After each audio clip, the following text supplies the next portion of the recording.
Dahil balik eskwela na, perfect ang ituturo sa atin na ating guest this Tuesday morning na basic back-to-school makeup tutorial para sa mga Kikay students nating mga ka-RSP. Kaya naman, para bigyan tayo ng tips and tricks para magkaroon ng fresh and natural look, makakasama natin dito sa studio si Bella Concepcion. Good morning and welcome sa Rise and Shine Pilipinas. Hi! Good morning, Miss Bella. And syempre ang ating model na si Grace. Good morning. Okay, paano ba na-enhance ang natural beauty ng isang tao sa pamamagitan ng makeup, Miss Bella? Yan, napaka-importante na gumamit tayo ng skincare prior sa makeup para effortless na po ang ating pag-makeup. So, wala ka masyadong i-hide. So, as early as teenager, maaga po tayong gumamit ng skincare para maiwasan po natin yung magmakapal ng makeup. Okay. Oo. Siguro habang nag-uusap tayo, pwede nang simulan yung makeup para kay Grace. Actually, nag-start na kami ng skincare. Naglagay na kami ng moisturizer. Ayan. So, pwede na tayong maglagay ng foundation. Palagay na lang. Siguro pwede natin pa-apply kay Oo, Grace. kasi pag mga bata, hindi masyado maraming gamit yan. konti Hanggat maaari lang. kamay-kamay. Yes, konti-konti Ano lang. ba yung mga common mistakes kapag parang fresh look lang dapat kasi? Ano yung common mistakes? Usually yung mga mismatch foundation, no? Madalas yan, mukhang yung sobrang kapal, sobrang puti. Ang nangyayari, parang ulo na pinatungan ng katawan. So, parang hiwalay. Parang mukhang espasol, di ba? Ganyan yung mga description Yung paglagay ng eyebrows na sobrang nakakapalan. Yan, so imbis na maging kilay is life, no? Parang nagiging matapang tuloy yung dating. So, Nakakatakot. Nakakatakot tuloy. Parang bangkay bigla. Yes. So, hindi may na pulinarya naging kami, live. baka mamaya doon ko ilagay. Oo, gawin namin model. Yes. And yung sobrang paglalagay ng foundation, nagiging kiki na sa sobrang dami ng nalagay. Ayun. Pwede nang ipang birthday cake. Pero ayan, nalagyan na niya kanya foundation. Grace, ang galing-galing maglagay ni Grace. After nyan, what's next? Okay. So, after nyan, ang lalagay naman natin, siyempre, is yung eyebrows. Okay. Ayan. Kilay na tayo. Kilay. Kasi tatlo yung importante na lagi nasa daldala nila na basic lang tayo, no? Okay. Sa kilay naman, importante dito, ayan, yung mga magmamapping tayo. So, dito tayo mag-start, no? Diyan, ganyan. Tapos, sa pupil, sa gitna, para sa arch naman dito. Okay. And yung last naman, sa corner ng nostrils, para sa tail, dito naman yung ating paglalagay ng kilay. Ayan. So, dito lang, lagay lang tayo ng konting outline. Ganyan. So, hindi kailangan ng sobrang kapal kagad, no? Pwede natin siyang i-blend. Ayan. So, tingnan nyo, konti lang kasi meron naman na siyang natural kilay dyan. So, importante yung blending. Okay. Ayan. Blending talaga. Blending talaga. Magdadala So, dyan. yan. Si Grace ba ay college student o feeling college lang?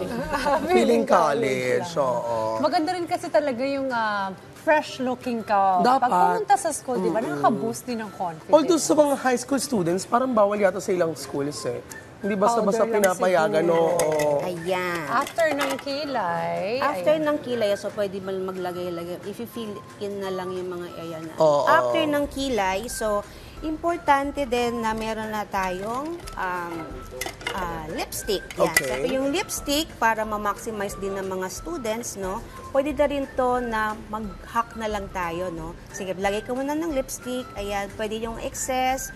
Pwede kang maglagay dito sa cheek area. So, saan ba ang usual nilalagay yung ating cheek blush, no? So, ganun ka nga ganyan. Ayan, smile ka nga. Smile ka nga. Okay. Yan. So, dito sa cheekbone area, yan yung place na kung saan pwede mong lagyan. Sige, lagyan so mo. lipstick na lang din ang gagamitin natin. Pwede na yun, no? To maximize everything. Siyempre, wala pa silang mga budget. Ayan. Mega, So, instant, pataas lang, then sa area na yan, application. Ayan. So, instant, fresh na agad si Miss Grace. Oo, parang sasaktan ka anytime ni Miss Grace, no?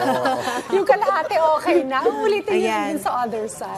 Yes. Ano, Ayan. tawag dito, meron ka ba mga tips dun sa mga pwede kung paano sila pwede magsimula sa pag-make-up?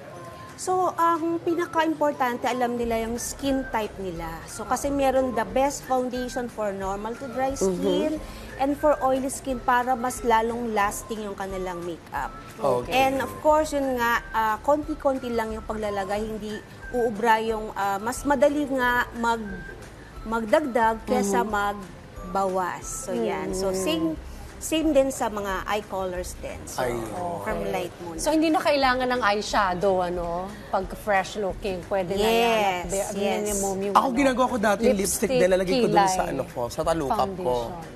Pwede siya. din. Oo. But of course, prior sa makeup, importante meron tayong protection which is the sunscreen.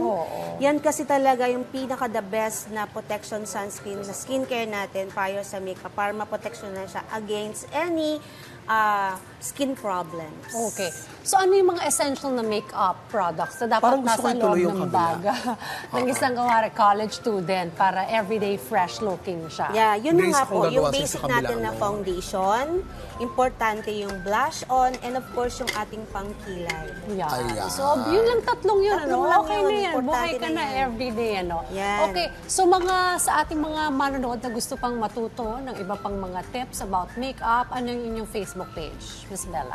Yes, Bella Ayan. Yu Concepcion, Mary Kay Independent Sales Director. Ayan, pwede niyo pong i-like yan. And meron din akong QR code na mamaya pwedeng i-ano ko na lang po, i-comment ko na lang po sa page ninyo na pwede niyo pong i-scan yan para makasali po kayo sa giveaway ko na raffle na lip gloss. Ayun. Ayan, okay. O, di ba natuto na agad si Mars Fifi? Uy, salamat po, Miss Bella, sa inyo pong oras ngayon. At syempre kay Grace, na nakasama po natin para sa basic and simple makeup look. Lalo na po sa mga nag-back to school na para laging fresh po tayo pagpunta natin sa ating eskwelahan. Salamat po, Miss Bella and Miss Grace. Pantay na.